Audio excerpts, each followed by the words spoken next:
today we have some better topic, one really good one for coming holidays. And will you share your thoughts with us? What did you want to discuss? I was wondering if we should start maybe with today focusing more on wrapping up the year we're currently in and focus a bit more. And we can also talk about the planning and all, but then the whole piece around the holidays and how to navigate that and the relatives and the questions that I may potentially have, etc.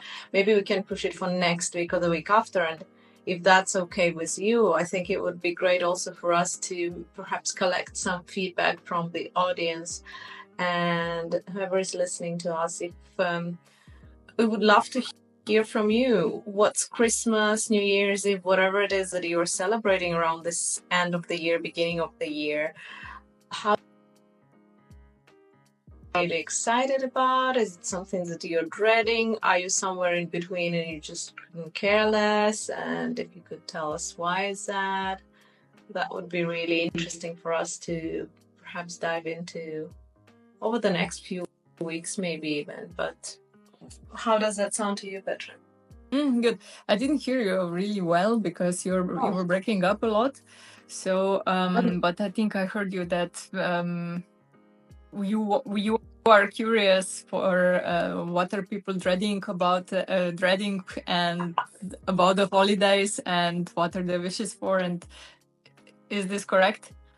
Well, yeah, I was just saying it would be great if people could share how they experience this holiday season, and is it something that excited about, because some people are, and some people, I think, as we grow older and become adults, people just become quite indifferent to it, especially those who don't have kids. But even those who do have kids, I think for them, it's even like a lot of things to manage. So a lot of running errands, getting gifts and organizing, etc. So it may be quite tedious. But then there are people who dread it because maybe they are for the first time spending the festive season without a loved person they lost during the year, or there is a challenging situation that it could be in any area of their lives. So yeah, it would just be great to hear from people where they are on that spectrum and how do they feel about this upcoming season. It's really approaching fast, and I think because we are in this really warm climate, it's sometimes it's just sudden because it seems still very, very hot, and then 1 month left till Christmas. Yeah, what are your thoughts about this? Like, how is your experience with approaching holidays? I probably am somewhere in that indifferent camp nowadays. It's just like, okay, nice. Could be nice, but it's, yeah. I think, I do think about the start of the year as some sort of a point where I do draw a line. I do reflect on the years that's staying behind, what has gone well, what was not going as well as it could have, what could I have done differently, and then coming up with the plan for the following year. So for me, it's kind of more about that opportunity to just think strategically and reflect, plan, etc. Mm-hmm. Oh, we have one first comment. Let me read it. I don't dread it, but it's not as exciting as when I was in a family unit and the holiday season was sweet and giving and sharing with loved ones. Yeah. Yeah, I think we are all three of us now in this camp that we are separated from our families, and it's not like, for me at least, I can speak for myself, it's not like it used to be when I was back in my home country, and just it was this more festive feeling, let's say. Here I don't feel it so much because every day looks the same to me, and I don't feel that Christmas vibes, and also I'm not so looking forward because I don't have the feeling that it's coming, that it's so like that's gonna be in 1 month. So yeah, exactly. today is 25th. So yeah, but maybe before I used to always decorate the home like a couple of days before Christmas, and that gave me that special feeling about the upcoming holidays. But I know some people are not so happy about it because maybe they don't have good family relationships back home. So also we could speak a little bit about that, how to navigate all those difficult relationships and challenges, and if they don't have good relationships, how to anyway feel this festive season, because we still can have fun. Yeah, well, there are so many scenarios, possible scenarios around that, right? So there are people who may not have the best relationships and they would just avoid spending the festive season with that family, and that would perhaps make them feel more isolated and more alone. But then there are a lot of people who still go back to the family and often to their parents, etc. I'm talking more about family of origin here. And even though the relationship is not great, they feel obliged to go. And so there is a lot of resentment with that. And so they are physically there, but they're not in a very happy place. And that also builds up even before they are physically there. They already start thinking about, oh, I'm going to go there and I'm going to be with my critical mother, or I'm going to be with my father who's, I don't know, whatever his story is. And so before the person arrives, they might already feel quite uncomfortable. And then just having to go through it is more like a chore rather than something that they would enjoy. That reminded me on I was just listening to one podcast today from Tony Robbins, and he had one guest, I don't know his name, and he said that he's having those workshops where he's bringing a lot of snakes and spiders and everything because he wants to treat people with phobias. And then once one lady started to panicking and really making a fuss about it, I cannot be in this room with the snakes and blah, blah, blah. And he said, lady, put your panic attack for a pause for 1 hour because the snake is late. You know. So it just reminded me on this, what you were talking about. So that when people are living in some projections of theirs and it's not in the present, and they're making all these stories about, oh, it's going to be my critical mother's going to say this again, they will ask me again, and then you don't go there with an open heart, but with a story and with those glasses that you have on. My parents are like that and they will never change. What usually it is like that, but it's again that responsibility. They should do that. They are making me angry, they are making me uncomfortable, but in the end we have the opportunity to say, okay, this year if I'm not feeling comfortable, I'm not going, or I don't want to go there, or if I'm going, I'm gonna set terms how I want to have it. Like we're not talking about this and that, but we can talk about everything else. And as soon as mom or dad or whoever starts pushing boundaries, then it's up for me to stand up and leave. And you know, I think if you say, if this happens, I'm gonna do this, people will start to accept the consequences. And maybe first time they will not think about, oh, you're gonna really do that, you're gonna really leave. But when you do that, the next year they're gonna think about it, and you will have the chance to say, okay, do you remember what happened last year? Because you didn't respect what we agreed upon, I said that I'm gonna leave, and I left. So if this year is gonna be the same, I'm gonna leave again. So will you be able to cherish our agreement that we made in front of the meeting or not? And then you have the power in your hands. Like, do I wanna go if somebody is not respecting my boundaries, or do I want to do something else? Because if they clearly don't respect me and don't cherish what I have to say and my feelings, then you don't have to be there, you know. Yeah. And I think this, sorry, Carrie. Yeah, and sometimes people, when they see that you are really serious about something, then they change and they start to respect your wishes. And the next time they think about before they say something, because I think our family, our parents, they love us, but maybe they don't think through that with their kind of behavior they are hurting us, because they think, oh, she's just imagining that. But when we set boundaries and we execute those boundaries, then they maybe start to think, oh, maybe that is real for her, you know. You wanted to say something. Yeah, it escapes me now, but I think, for a lot of people, it's just really allowing themselves the idea that it is possible not to go back, because so many people just take it as a rule. It's automatic. There is no other option. It's like you go, and if you suffer through it, if you have to suffer through it, you suffer through it because you owe it to them. But do you, in the end of the day?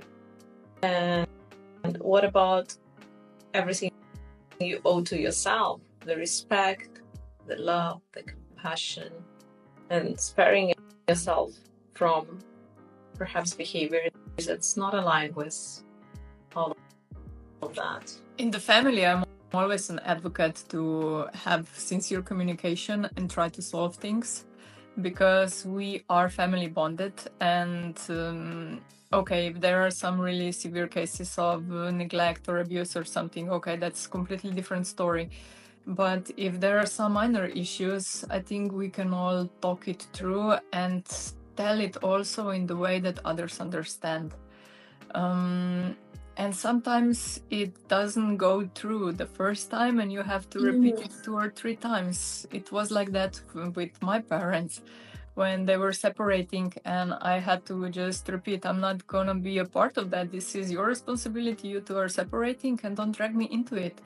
And I needed to stand up and walk out for a couple of times before they realized I'm really not the one to talk to, you know, because they have the phones, they can speak with each other if they want to, but don't talk through me to somebody else. But in the end, they figured it out, and now it's okay. And we are having a really beautiful time together, and we like each other, we love each other, we cherish each other, we respect each other. But I was the one that needed to put the boundaries in place about the topics I don't want to discuss, because they made me feel not okay when we had them. So I think it's possible to navigate all those scenarios that we don't like, but we need to be the one that say, okay, this is stop for me. I don't want to go this way, and just saying what are the consequences if you're still pushing through. I'm gonna do this and that and that. Yeah. So not just letting everything open, and because I think also people don't know how to set boundaries and they say, if you're gonna still do that, then I'm gonna do something else, and they don't execute that one. And then it's just teaching somebody else, okay, I'm just talking about my boundaries, but you can keep going because I'm not gonna do, and I'm just not gonna do what I say I'm gonna do. So you're teaching that then the other person that my desires are not important. If they are not important for me, if I'm not the one that says, okay, stop, or I'm gonna go, then for them it's okay. Then my will is gonna be the one that is gonna prevail. Oh, we went into some heavy topics now. No, there is a lot that can be said about this, but I think, also looking at it from the wider perspective, and again, listening to yourself, what it is that you want, and recognizing that your desires or your not willingness to do something or be somewhere is equally valid and important. And yes, I agree that in most of the cases, you can figure out all these differences with your closest family. But it could be even that you don't have major differences, but you've been going there and spending Christmas with them every single year for I don't know how many years. And maybe you have only so many leave days, from work. And maybe you wanted to spend this Christmas with your partner on a very special trip somewhere. And just yes, so that's what my invitation is, to recognize that that's also okay. If you've been going for 10 years before and now you feel like you need to be going every year and this is what we do as a family, or whatever the story you tell yourself, and you'll be a horrible person if you don't. No, you will not. You can also choose to do something different, and that's also okay. Maybe you just want to stay home and read a book and not celebrate it in any shape or form this year, because that's a phase of life you're going through, and that's also okay. It's just really an invitation to see that the options are endless, and it is important to just listen to yourself, what it is that you would like to do. And what brings you joy. So I think the holidays are all about the joy and how to bring it more into our lives. And then just thinking, okay, do I need holidays to feel joyful, or I can do that every day? So that's also something, but just spending holidays with people you like, you love, you really have fun that you are around. I think this is this holiday spirit that we should aim to. And it doesn't matter if it's a family or if there are some close friends or just somebody that you met. Exactly. I think that we could possibly wrap up here, because it's a bit of a logical pause, I think, with your idea around joy and holidays that I really like, because I feel like if we open up another layer, we will be here for another 20 minutes. And maybe we can continue exploring things related to the holiday season over the next few weeks. So if anyone has any topic, question, comment, please do share with us. And just maybe write, how do you like to spend your holidays? Or is it with family, or do you separate? Maybe I'm gonna do Christmas evening with one family, New Year with friends, or because people also tend to separate those, and they have some rules about how it should be and who you should spend time with for Christmas or for New Year's or for Saint Nicholas or for Thanksgivings now in US.